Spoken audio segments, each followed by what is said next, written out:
तो दिल्ली सरकार ने केंद्र सरकार के निर्देशों को मद्देनज़र रखते हुए और जो केंद्र सरकार की गाइडलाइंस थी उसके मुताबिक दिल्ली में शादियों में 50 से बढ़ा के 200 तक की संख्या अलाउ की थी, कि 200 तक लोगों के शामिल होना अलाउ किया गया था।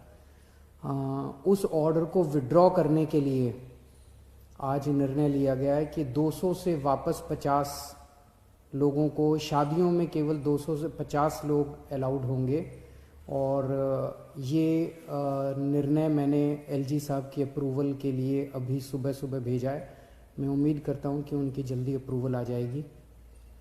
दूसरा, हमने देखा कि कुछ बाज़ारों में दिवाली के समय काफ़ी ज़्यादा ना तो लोग मास्क पहन रहे थे, ना सोशल डिस्टेंसिंग कर रहे थे, जिसकी वजह से कोरोना बहुत ज़्यादा फैला। तो एक प्रस्ताव केंद्र सरकार को भेजा जा रहा है कि केंद्र सरकार ने पिछली बार जो गाइडलाइंस जारी किए थे उसमें उन्होंने कहा था कि कोई भी राज्य सरकार अगर किसी भी लोकल लेवल पे, छोटे लेवल पे भी अगर कहीं कोई लॉकडाउन लगाना चाहती है तो उसे केंद्र सरकार की परमिशन लेनी पड़ेगी।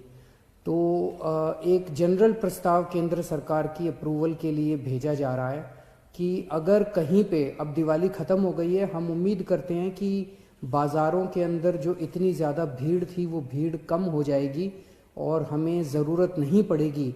लेकिन अगर ज़रूरत पड़े और सारी कोशिशों के बावजूद भी अगर किसी बाज़ार में हम देखते हैं कि सोशल डिस्टेंसिंग और मास्क का पालन नहीं किया जा रहा और वो एरिया एक तरह से लोकल कोरोना हॉटस्पॉट बन सकता है, तो उस वहाँ पे बाज़ार को कुछ दिनों के लिए एहतियात के तौर पे बंद करने की इजाज़त दिल्ली सरकार को दी जाए।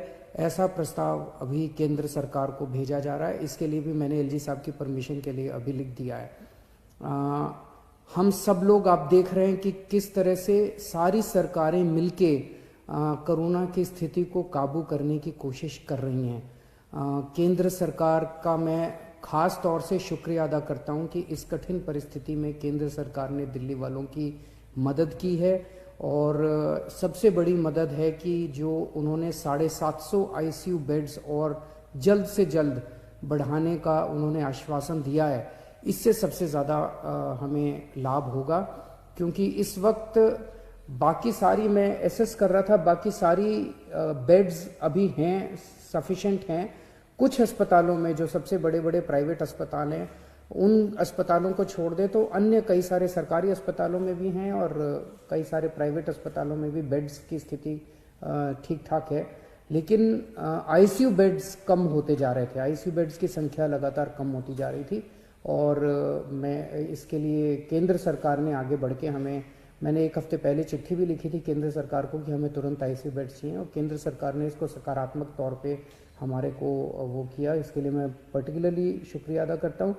इस वक्त सारी सरकारें, केंद्र सरकार, दिल्ली सरकार, सारी एजेंसीज, डीआरडीओ, आईसीएमआर, सब एम्स वगैरह, सब लोग मिलके पूरी कोशिश कर रहे हैं, डबल एफर्ट्स कर रहे हैं अपने कोरोना की स्थिति को काबू पाने के लिए। लेकिन ये तब तक नहीं ठीक हो सकती जब तक हम सब लोग, जब तक एहतियात नहीं बरतेंगे। मेरी आपसे हाथ जोड़ के विनती है कि आप ये कोई किसी और के लिए नहीं मांग रहे, आप ही के लिए, आप ही के स्वास्थ्य के लिए, आपकी ज़िंदगी के लिए, आपके परिवार के लिए आपसे अपील कर रहे हैं कि मास्क ज़रूर ज़रूर ज़रूर पहनिए, सोशल डिस्टेंसिंग का पालन ज़रूर ज़रूर कीजिए। कई लोगों को लगता है मुझे तो नहीं होगा, पड़ोसी को हुआ मुझे नहीं होगा। ये किसी को नहीं देखता कोरोना, ना गरीब को देखता, ना अमीर को देखता, ना इसको देखता, ना उसको देखता। किसी को भी कभी भी हो सकता है, और अगर बिगड़ जाए तो खतरनाक हो सकता है। तो फिर से मैं हाथ जोड़ के सबसे अपील करता हूं कि आप please please please social distancing का पालन कीजिए और मास्क ज़रूर से पहनिए। नमस्कार। नमस्कार। इस प्रकार के सभी खबरों का नोटिफिकेशन पाने के लिए आप हमारे चैनल को सब्सक्राइब, लाइक और शेयर करें।